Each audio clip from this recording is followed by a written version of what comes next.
알고는 있는데 시험장에서는 생각이 안 나는 거예요. 이게 외웠는데 빨간색 볼펜으로 써놓고요, 형광펜도 칠해놨어, 위치도 알아, 기억이 안 나는 거예요. 이게 왜?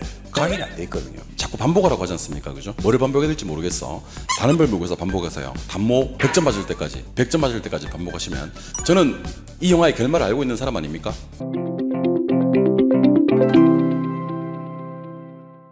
그리고 시험은 저는 개인적으로 이렇게 생각합니다. 시험이라는 과정은요, 입력을 합니다. 수업을 듣는 거죠. 그 다음에 이해를 합니다. 그리고 시험장에 가서 뭘 하냐면 입력된 걸 출력을 합니다. 근데 그 시간이 정해져 있어요. 한 문제 1분씩. 1분이 지나서 기억이 나.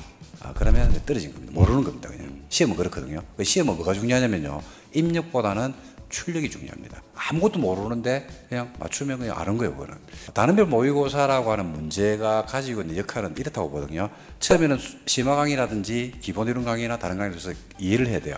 이해가 됐죠? 그럼 두 번째는 뭐냐면 이해된 걸 갖다가 머릿속에 각인을 시켜야 됩니다. 근데 각인을 시킨다는 것은 기억이 들어와야 되는데, 예를 들어서 지금 이종현 교수님이 지금 이탈리아를 그런 얘기를 다 기억이 납니까?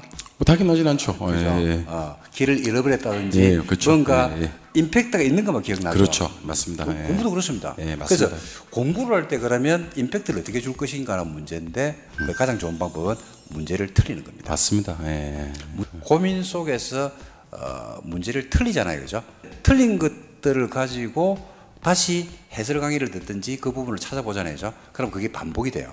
그래서 이해, 그 다음에 각인, 그 다음에 반복. 그러면 저장 장치에 굉장히 오래 들어가요. 출력이 쉽게 돼요.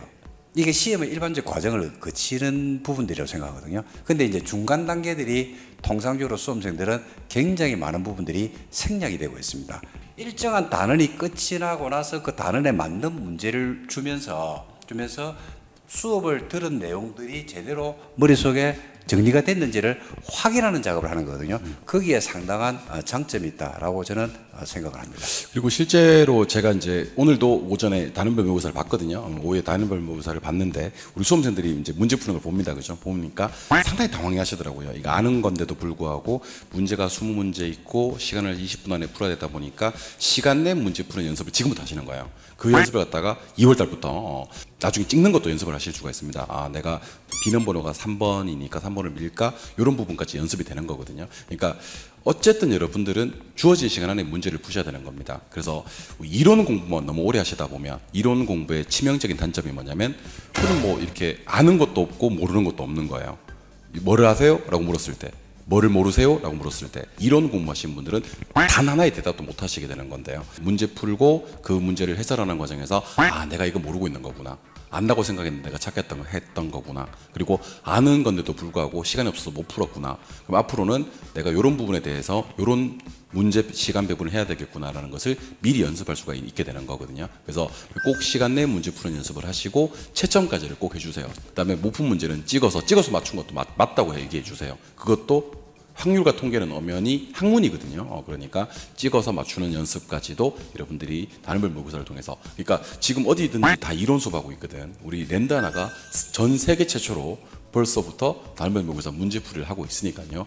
이 단음별 모의고사에는 반드시 한번 확인해 보시고, 특히 패스 상품이 있지 않습니까? 한 달 동안 수업 모두 패스가 있거든요. 한번 경험 한번 해보세요. 단음별 모의고사 정말 좋은 강좌고, 제가 우리 자꾸 반복하라고 하지 않습니까? 그죠? 반복을 하는데 뭐를 반복해야 될지 모르겠어.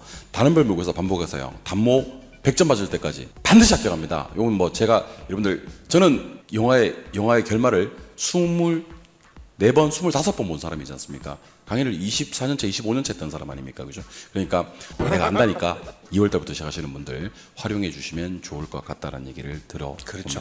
공부를 시작해서 그냥 수업만 듣고 있는 수험생하고 시작을 하면서 문제풀이를 병행하는 수험생하고 실력이 그렇죠. 차이가 날 수밖에 없죠. 처음 공부하시는 분들 기준에서 이제 심화 이론 수업을 듣는단 말입니다. 그렇죠? 심화 수업을 듣는데 이분들이 해당 진도만큼의 단음별 모의고사를 봐도 되는지, 우리 초보자들이 활용하는 게 더 저는 도움이 된다고 생각합니다. 다 틀려야 되거든요. 맞아요. 다 틀려도 돼요.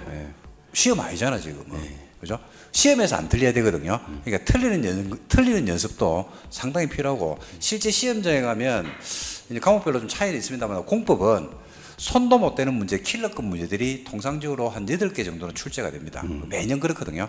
그러면 그 문제를 어떻게 점프할 것인지 하는 연습들도 좀 필요하거든요. 그래서 처음 하시는 분들도 저는 단모를 병행하는 게 좋다. 단 처음 하는 분들은 한 번 심화 강의를 들은 상태에서 다른 걸 못 치시고 거기서 끝내지 말고요. 끝내지 말고 한 번 더 심화 이론 강의를 들으면서 여러분들이 복습을 병행하시면 좋겠다. 근데 우리가 1차가 아무래도 먼저 받쳐줘야지 여러분들이 2차를 가다 편하게 공부할 수 있으니까 1차만이라도 심화 강의를 2번 정도 들으면서 병행하는 공부가 된다 그러면 저는 상당히 효율적으로 공부를 할 수 있고요. 그 다음에 두 번째는 이제 그렇게 하시다가 과목을 조금씩 늘려나가는 방법도 좋은 방법이 아닐까 이렇게 생각합니다.